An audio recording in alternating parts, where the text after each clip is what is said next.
Well, good evening, everybody. Blair Nightingale here. Market Monday. We're doing a special edition tonight.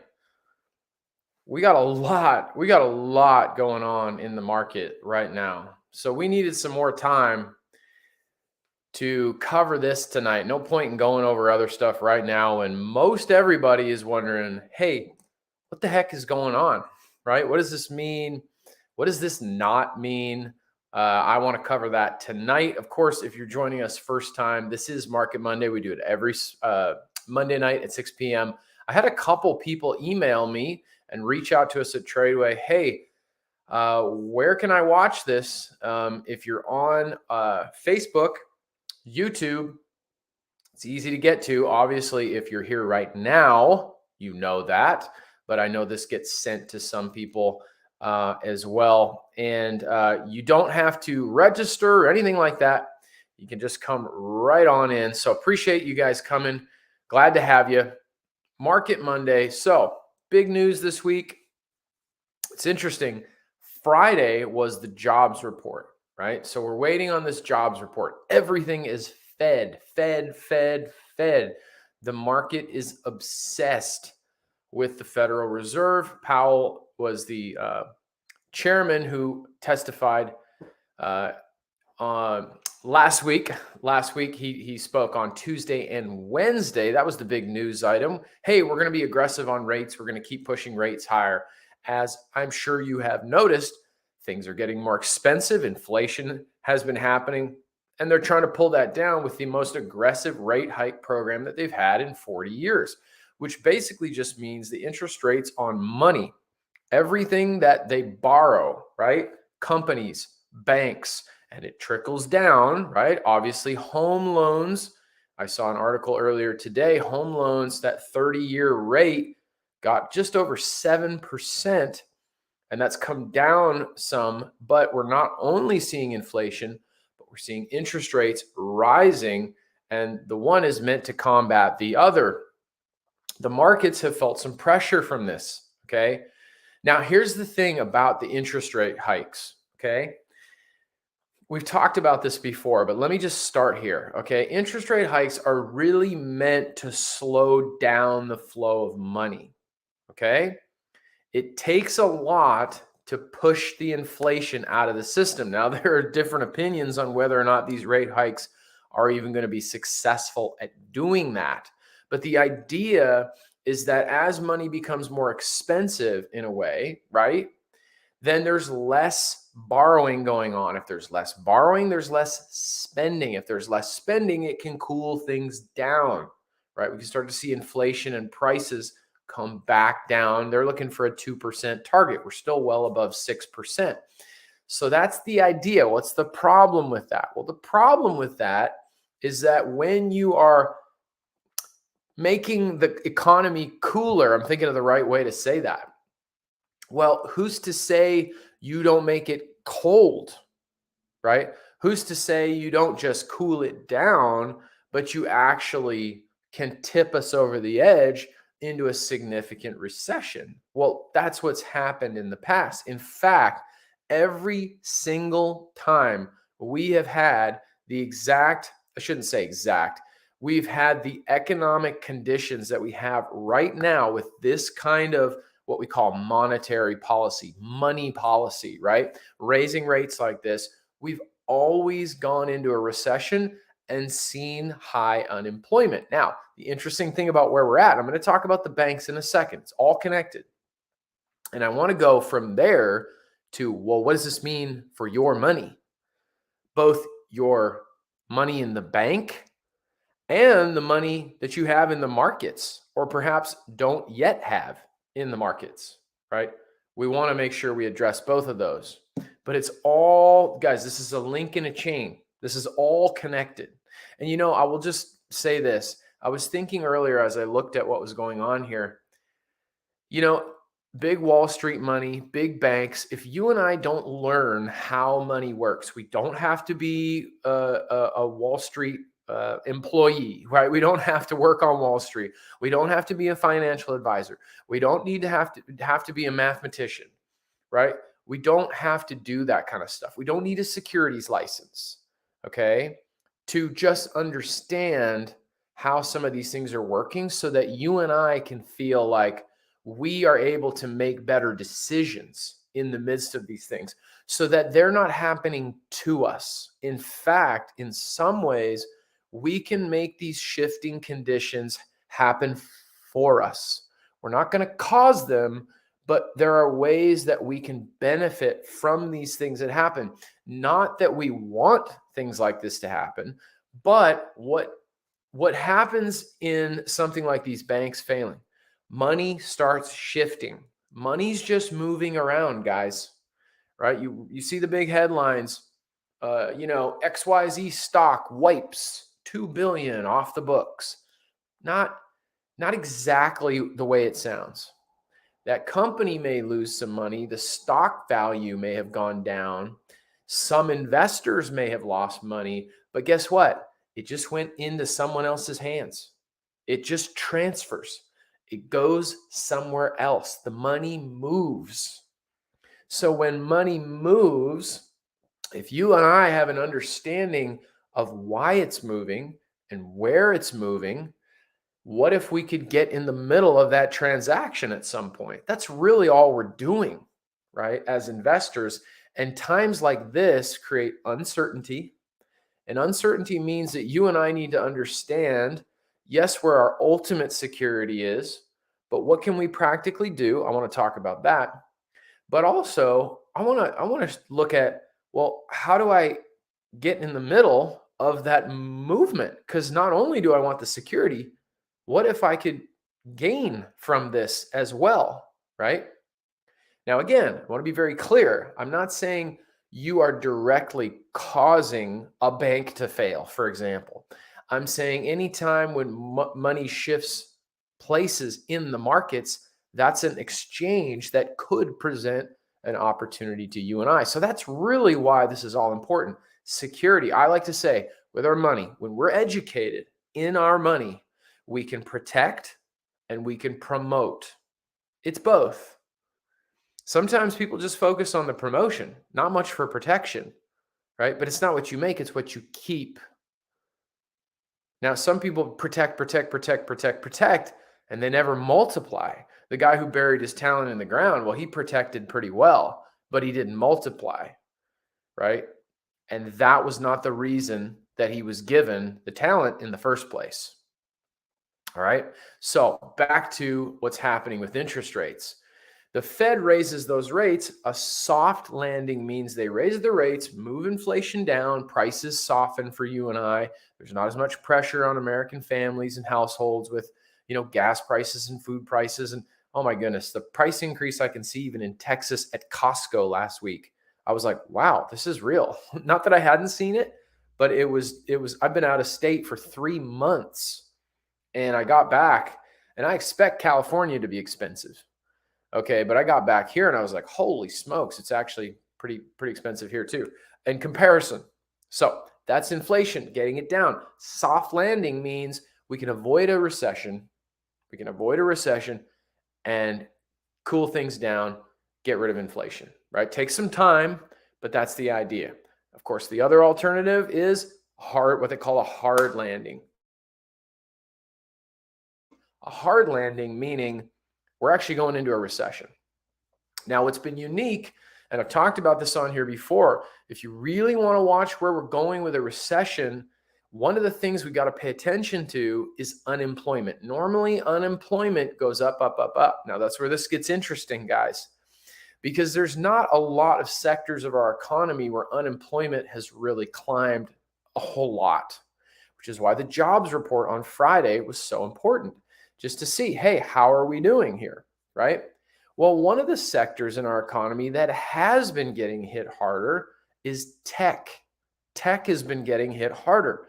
You've noticed probably, if you look at the S&P 500, we lost about 21, 22%, somewhere around that on the highs. We're going to pull up some charts here in a minute.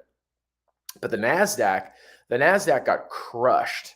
The NASDAQ were those high-flying, emerging tech stocks that people were buying like gangbusters, right? The last few years and some since COVID in particular. And they went up, up, up until they were so overpriced. That's what stocks do. They move from overpriced to underpriced, overpriced, underpriced.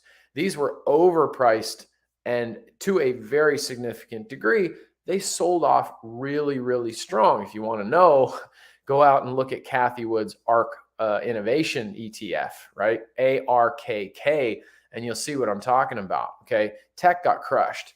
So in the tech sector, there has been a lot more, I'm going to use the word hardship, right? In terms of layoffs, cutbacks, cuts, downsizing, right? They've had to reckon with a lot of this kind of stuff, more so than some other sectors. Now, why that matters for these banks is that actually this is the Silicon Valley Bank. Now, this is the second largest bank in US history to go under, the second largest bank in US history to ever go under. And a lot of what the bank was connected to, being a Silicon Valley bank, right, was exposure to companies, businesses, right, investors that were actually withdrawing more deposits than normal, right, than they had been. So a lot more withdrawals from the bank. Because why? Because the businesses are using and burning through more cash right now, right? They're not making as much cash, meant that the bank itself had lower balances than normal. Now, here's where things kind of spun out of control. The bank was low on cash.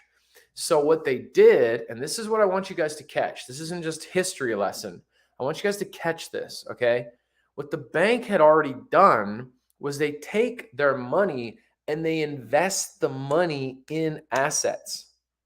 Now, they can hold these assets. These are debt instruments. They're bonds. You buy them. Somebody else gets to use the money. You hold the bond. And then when it hits maturity, however long the bond is, you get your money back with some interest. That's what the bank was doing, okay?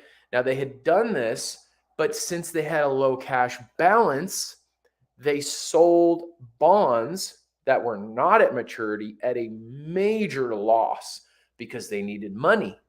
So now the bank goes and takes a huge hit. It's like you and I go out and we invest and something happens and we need to exit the position sooner than we thought, and we end up taking a bath on that. That's what that's what the bank had to go through. So then they were down even further. They did that so that they could pay balance withdrawals. Okay. And it really spiraled out of control when they announced, hey, we need to raise money so that we can meet a certain cash balance. Now, what happens, which is part of what we're doing here tonight, isn't it? What happens when a bank goes out and goes, hey, guys, hey, everything's good. Don't worry. We're good. All right. Just want to tell you that everything's going to be okay. But we need to raise some money. Like we really need to raise some money. Do you think that would make you feel pretty warm inside about having your money at that bank? Of course not. And what happened was in the VC community, the venture capital, right? These guys with a lot of money that invest in companies and do all kinds of stuff. They started saying, hey, get your money out of that bank. Get your money out of that bank. And before you know it, people are withdrawing money out of fear from the bank like crazy. Well, what does that do? That exacerbates the problem that started it to begin with. The bank then has no cash. The bank has no cash. And the regulators, the government, has to step in and shut the whole thing down because the bank goes under. At the same time, with all this happening, the stock is tanking because the company is going to be worthless. It's the same thing as people taking their money out of the account. people in the stock go, wait a second, this is bad.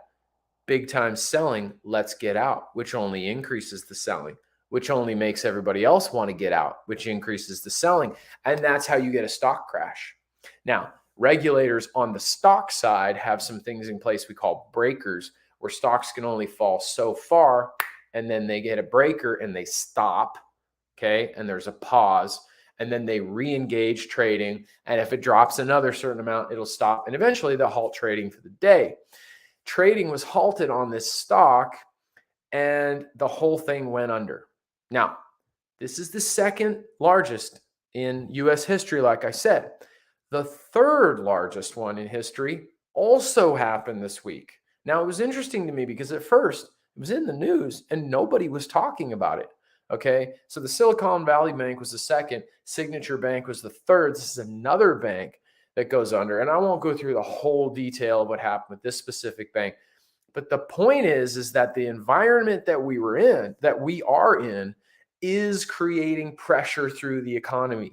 See, raising those interest rates is meant to create a slowdown, but it can have unintended effects, which is why the Fed had an emergency meeting today. Okay, we don't know what the results of that meeting were yet, but we know they are considering what do we do next, because we need to make sure that we aren't contributing to this in a significant way. The president goes on broadcast today and tells all Americans, your money's fine. And they have stepped in these banks, and they've insured and said people will be able to take their money out. So is there a reason to panic? Is our money safe? I am going to say yes and no. And let me just be careful, because the last thing we ever want to do at Tradeway is incite fear. And I don't think we have anything to be afraid of. Let me be very clear about that. I do not. Okay. I do not. But I do want us to understand the risks of having money in a bank that we maybe haven't considered. Okay. Because there is insurance on our deposits in a bank, but it's only up to a certain amount. Now, for most people, that amount, they don't have that much money in the bank anyway, okay? But more so here at our broadcast here at Tradeway is my money safe amidst the potentially extreme market volatility? Now, I mentioned twice that it was the second and third biggest bank failure in America.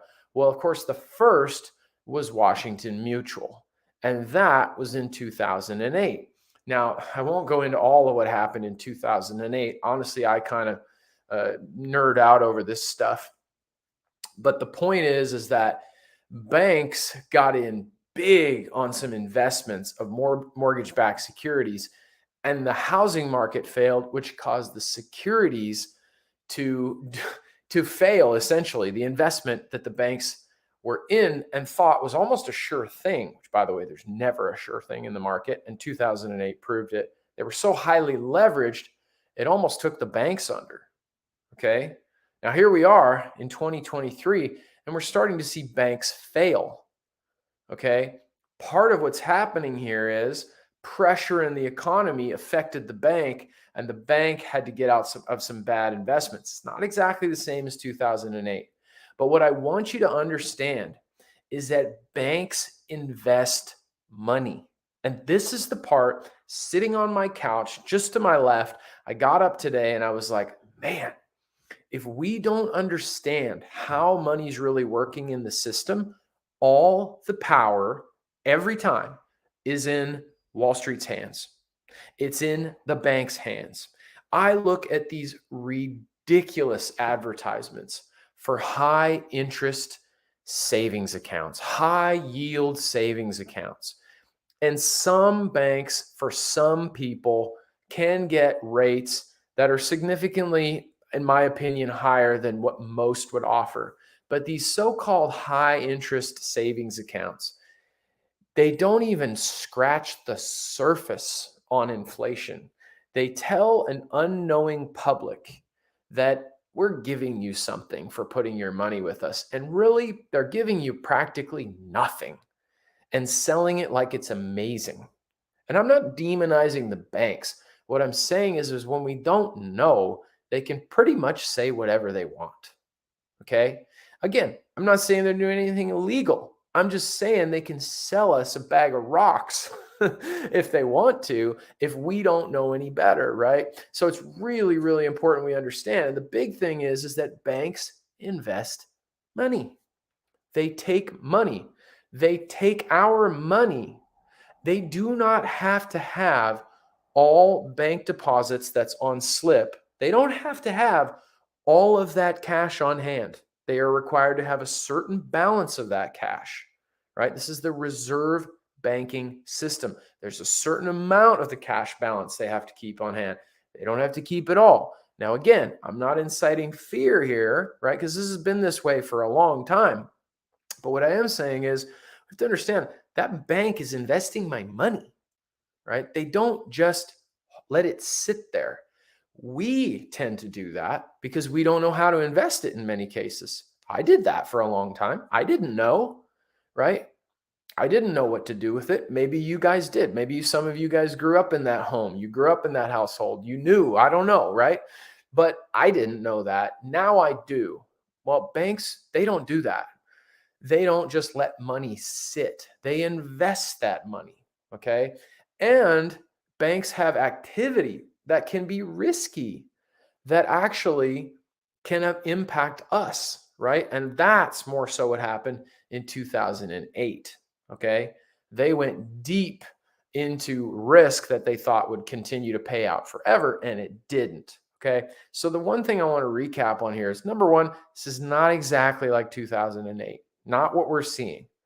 But the second thing I'm going to say is there is the possibility, okay, that this affects other banks. Why? Because if people out there start to believe that their money's not safe in the bank, if I come on here tonight and I tell you your money's not safe in a bank, right? And everybody's talking like that, what are we going to do? We're going to go take our money out of the bank. Well, then the bank is going to have to cover those deposits. They're going to have to cover those withdrawals with deposits.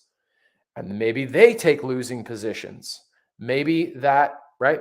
Now, there are other banks that are much, much bigger, okay? This isn't JP Morgan Chase or something like that.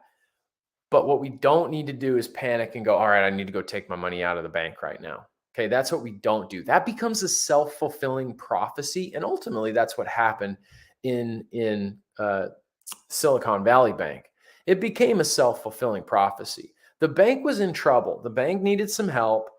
That's part of what I'm saying is happening as interest rates work their way through the economy. So for you and I, are we headed towards a bigger recession? I'm just going to tell you, we very well could be. Now, I don't know that for sure. I do not have a crystal ball. But I can tell you this, I've been doing this for a little while. I'm watching the structures and the powers that be, and this thing is set up the way it's been set up many times to send us into a deeper recession. I've said on Market Monday many times, the thing I think is holding on pretty well here is that the other areas of the economy that would normally see more unemployment have not seen that. We're not seeing that happen because there's so many jobs per American that it's been able to absorb a lot of that, and the economy continues to grow, which continues to drive inflation, which continues to make the Fed raise rates, which continues to cause pressure in certain areas of the economy. We don't necessarily know what's going to happen until it pops out like it did this week. So the question then is, what do you and I do? Well, the first thing I want you to know is if you've ever walked in your bank or looked on the window or got an email and you saw that FDIC insured, right? So cash deposits in your bank on an individual account. Let's say a husband has an account, $250,000. It's up to $250,000. Now, most of us aren't dropping in 350 G's into a bank, right? But we just need to understand, do they have insured deposits? What's it insured to? Okay. And there are different ways that works. Joint accounts would just be double that, $500,000, things like that. That's how that works. And the government has stepped in and just said for this particular bank, hey, those deposits, they'll be insured. They'll be covered. People will be paid, right? People who invested in the bank, who bought the stock, no. you lost your money, right? This is one of the few times I've agreed with Joe Biden. Just being real tonight. One of the few times I've agreed with him. He said, you put your money in the stock, you took a risk, you lost your money. This is capitalism. I thought, yeah, all right, I can agree with that because that's how that works, right? So for you and I, it's important. Let's look at the chart here, right? If we look at the screen here, notice today, everything kind of flat. Nothing too crazy except for financials. Financials way down, okay? Financial services, 15% on the week, okay? So here's the thing, guys, and there are some banks. Let's go to the financial sector, okay? You can see it's fallen off a cliff, right? Each day it's gone down, down, down, okay? And this isn't the worst chart out there. If I go, I'm showing you guys our community page right here. I just got some posted here. I just want to remember exactly what they are. Yeah. Let's look at some of these smaller banks. Okay. Boom. Okay. So what happened here? That's Zion. There's another one, FRC. Charles Schwab had the worst day it's ever had in the markets, right? Just a short time ago, this is a $150 stock, you guys. $150 stock on February 1st. Okay. Let's go March 5th. It was $123 a share. Right now, it's 33 bucks. It hit $18 a share today. Okay, that's a 61% drop today in the stock. So this is the same thing. This is the same thing. If everybody's pulling their deposits out, right, it's going to drop. That's the fear. Well, that's what happens in panic selling. Are these banks losing a bunch of money too? Not as far as we know. No, they're not. But everybody rushed out this morning to sell the banks because nobody wants to hold on to these little banks now. Well, what if they're failing too, right? And that's not necessarily tethered to the facts. This particular bank in a sector of the economy that was getting hit really hard, tail spun, and down it went, right? Now, the fact that we've had a second bank do that, that is a little bit of a cause. It raises the eyebrow a little bit to see, hey, is there going to be what we call contagion? But to wrap up that section, just to say, do we have a reason right now to fear that we're not going to be able to draw our money from the bank? No, I don't believe that. However, I will say, do we have a potential catalyst? If it does end up being more significant than we thought, do we have a catalyst for some heavy market volatility? Yes, I absolutely do think that is the case. Okay. We have seen, let's go to a bigger view here. In fact, I'm going to go to the weekly. Okay.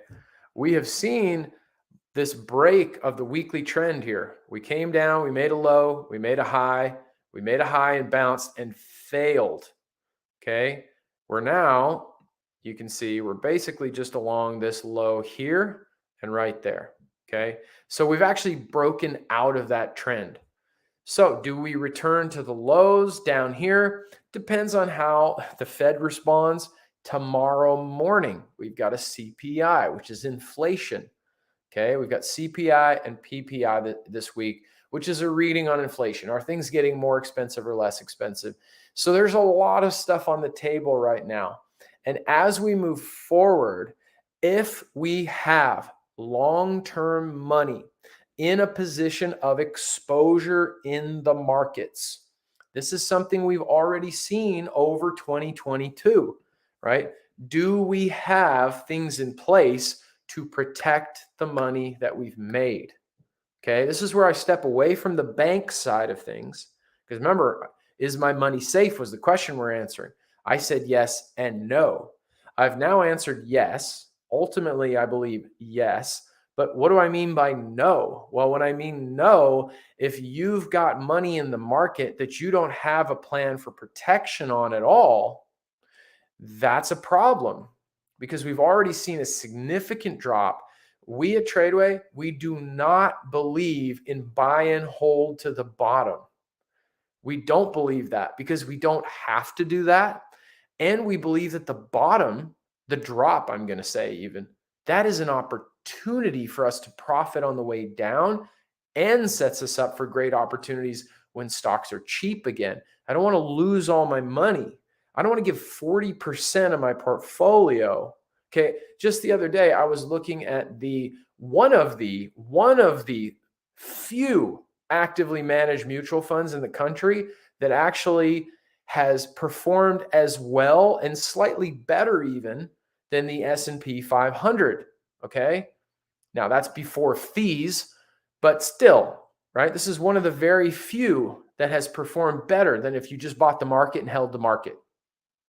Okay. On average, over 100 years, the market's returned 10%. For a lot of us, we could ditch the mutual fund and just go, you know what? I'm just going to buy the SPY and I'm going to hold on to the market. Okay. But this particular mutual fund, this is the single biggest actively managed mutual fund in the world. And it lost 40% since last year. So it doesn't really matter to me how many years over it beat the S&P by 1.5%, if that, and that's before fees. When it turns around and loses 40%. So no, we don't believe that you got to play the long-term game and hold it all the way to the bottom, right? What if you are in the middle of retirement planning?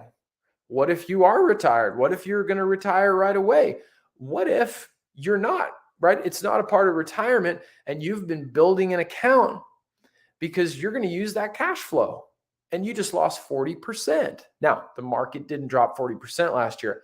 I'm saying that mindset is such an old school mindset. And I think it's something that Wall Street tells us, and it's not something Wall Street does. Let me just say this quick. Wall Street tells Main Street, you got to play the long-term game. When markets crash, you got to just hold on because you can't time the market. And I agree, we don't have a crystal ball. We cannot time the market perfectly. We can use skills to understand what the markets are doing. And by the way, Wall Street uses those skills. Why does the market go down? This is my question. Why does the market go down? Not a trick question. You can say, well, it's geopolitical and it's interest rates but at the end of the day, it goes down because the Wall Street banks, the big boys we call them, are selling the markets. That's what causes it to go down. 85% of stocks owned on Wall Street is institutional ownership. Okay. So when they sell, the market falls. Here's my question. If they're selling, how come they're telling you and me not to? Right? I understand we need a skill set. We need a system to get in and out. We're not just guessing. I get that. But why are they doing something and telling us to do the opposite? So maybe it's time we just say, you know what? I'm not going to do what Wall Street says to do. I'm not going to watch what they say. I'm going to watch what they do. And the chart tells us what they're doing. Okay. So is our money safe? Well, I definitely think there is a reason to say, do I understand how to protect my portfolio? Do I understand when and where I would like to move my portfolio into cash or cash equivalent, or perhaps even use a hedging strategy where I can insure my money? By the way, you probably have health insurance, home insurance, car insurance. You might even have insurance on your iPhone, health insurance, right? But there actually is portfolio insurance. It's called a put option. We have to learn how to use them, okay? But that's what they were designed for. My question is, when's the last time I heard somebody say my financial advisor suggested that maybe I look at put options? I haven't met a single person in my travels around the country, not one single person yet, who has told me, yeah, actually my guy called me and he said, maybe we want to do some put options on this just in case. We could possibly incur a loss because of course we have to pay for the insurance, but it's a minimal cost in comparison to the portfolio. And when things get really crazy, might be nice to have that peace of mind. Not a single person has ever said that to me. Now, that doesn't mean it doesn't ever happen. It just means it's never happened to me. So, in that sense, do I think our money is safe? No, no. There's tremendous market risk right now, right? I'm not suggesting panic. I don't panic with the markets.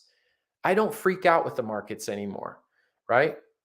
But if things really start to slide, we want to have a plan in place, okay? And I would also say that remember, if things really start to slide, that is just a transfer of money.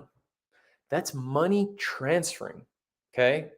When people sold the stock on this chart, okay, that money didn't disappear, okay? Somebody bought those shares. They sold the shares, somebody else bought them. So there was actually just an exchange of value in that moment, right? The money wasn't lost. So could you and I learn some strategies where we can profit if and when the market moves down? Absolutely. Absolutely. And if we see a major crash, here's what I would hope for everybody watching tonight. Number one, that unlike 2008, which by the way, I don't know if this is going to look like that at all. I don't know that. I'm not projecting that. I'm not speaking that over our country. But I am saying markets go in cycles. They go up and they go down. And it's gone up for a long, long time. And if the market goes down, what I would say is we don't have to get crushed financially in our investments, maybe like we did in 2008. That does not have to happen. And the difference is education. The second thing I would say is for those who are ready, we can have some tools in place to look for a significant opportunity to profit as the market falls, and as much or more, be ready with capital on hand, because when the market crashes, what's crashing? The price. The price is crashing. And that means cheaper stocks. That's what I want, cheaper stocks. And we have a system here for knowing at the beginning of a bull market, what kinds of stocks are we going to go out and we're going to buy, right? How are we going to do that? That's important. And that would be the second hope I would have. So all of this stuff with banks, we'll see how this plays out. It's going to probably be a pretty volatile week, I would think, in the markets. Okay. Everybody's going to be guessing what the Fed is going to do. But we can go around the mountain this time in 2023, whatever happens. Let's just say I knew somehow, some way, we were going to see another 25% decline, which is quite large, okay, considering we're already down, okay? It wouldn't have to be like 2008. Now, there are other challenges to a recession, right? I'm not making light of that.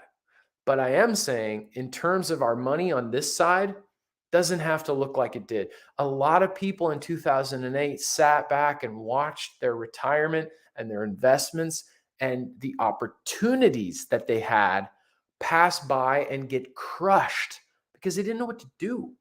I didn't know what to do. I was on the mission field in South Africa. Okay. I specifically remember a friend telling me when Washington Mutual went under. I was in Jeffreys Bay, South Africa. Okay. I had no clue what was going on. I would not have known what to do. I would not have known what to do. But this time we can know what to do. Okay. Marjorie's saying we did not have the knowledge and understanding that you guys teach back in 2008. See, this is the thing. This is the thing that gets me fired up in a good way, right? Is that we can have hope that things could be different, right? Because why? Because we learn how to do this. One of the first things I learned is that I don't have to be afraid of markets moving down. See, that alone, just one thing, that's a big deal. That's where most people's anxiety come from in the market, right? Obviously, none of us want our investments to go down. But once we feel empowered that we know what to do, it's like being nervous when you're driving a car, right? As soon as you learn what to do and get comfortable with that, oh, you just hit the brakes. And in the markets, we can learn to hit the brakes. Okay. But a lot of us have put all the power into a financial advisor, put all the power into the media, all the power over to Wall Street. Because those guys, those are the big guys. They must know what's going on, right? And there are a lot of smart people there. But us trusting them? No. I'll finish with this. There's an old quote that says the dumb money is only dumb when they listen to the smart money. Now, Wall Street likes to call us retail investors, right? They actually call us dumb money. Now, I'm not saying every person on Wall Street calls us dumb money, but the saying is they are the smart money and we are the dumb money. And a very famous mutual fund manager, Peter Lynch, who, what's the word I'm looking for here? Significantly outperformed the S&P 500 when he was managing one of the biggest mutual funds in the world in the 80s, early 90s. He said this. He said, oh, smart money, dumb money? No. The dumb money is only dumb when they listen to the smart money. We have advantages that they don't have, but we've got to learn how to take advantage of them. We've got to learn what they even are. And most of us, as Marjorie pointed out correctly, don't have that. So what do you have now? What do you have tonight? What you have tonight is, okay, I don't need to worry about the banks. I know a lot of you probably weren't worried anyway, but if you were, you don't have to worry about the banks. We'll watch as this plays out, right? I am not concerned about the money I have in the bank right now. I am aware that they do not have to keep all of my money on hand. Some of us think that's true. That's not actually true. And they are actively investing money. And there are risks to that. And that is part of what happened in 2008, right? By the way, brokerage accounts are insured differently. Brokerage accounts are insured up to $500,000 instead of $250,000. So once we start getting into bigger dollars, that's something that we may want to consider investigating to see if the benefits fit us. However, the bank deposits I'm not worried about. On the other side, this is a good time for protection. If we don't know, we should. We should. I would say it that strong tonight. And the second thing is if I don't know how to take advantage of some of these opportunities, right? This is not my sales pitch, guys. If I don't know how to take advantage of some of these opportunities, then why would I miss that? I started this in 2015. I've been waiting for a significant market reset for some time. Now, is it going to happen right now? I don't know. I don't know what's going to happen tomorrow exactly. But the pieces are on the table. And if there's one thing I know about trading, you can know that you don't know the future. But that can cause you to hesitate when all of these factors are coming together and things are looking like, ooh, I don't know, this could go either way. And I choose not to prepare for that. I'm like, I can watch a trade do exactly what I thought it was going to do and go, man, we miss 100% of the shots we don't take, right? So that's the message I come with tonight. And actually, it's one of empowerment. It's not one of fear, right? It's not one of victimhood. It's one of empowerment. It's one of ability. It's one of hope. It's one of proactivity. You and I don't have to be a Wall Street wizard. We can learn how our money works and go, hey, whatever I have, however much I have, I can protect that. I can work with that. And I can navigate this season in the markets differently than I ever would have. And that is worth its weight in gold to be able to do something like that. So with that said, we'll have to find out. Remember, CPI is in the morning before the market opens. So there's going to be lots of speculation on the Fed. There's going to be some volatility out there. If you guys are actively trading, watch out for that. And we will see what the Fed has to say at their next meeting if they don't call one prior or make some kind of statement in the news prior to that meeting, because that's going to be interesting to see where they go with the rate hikes in response to these banks. I personally don't think they're going to stop hiking rates at this point.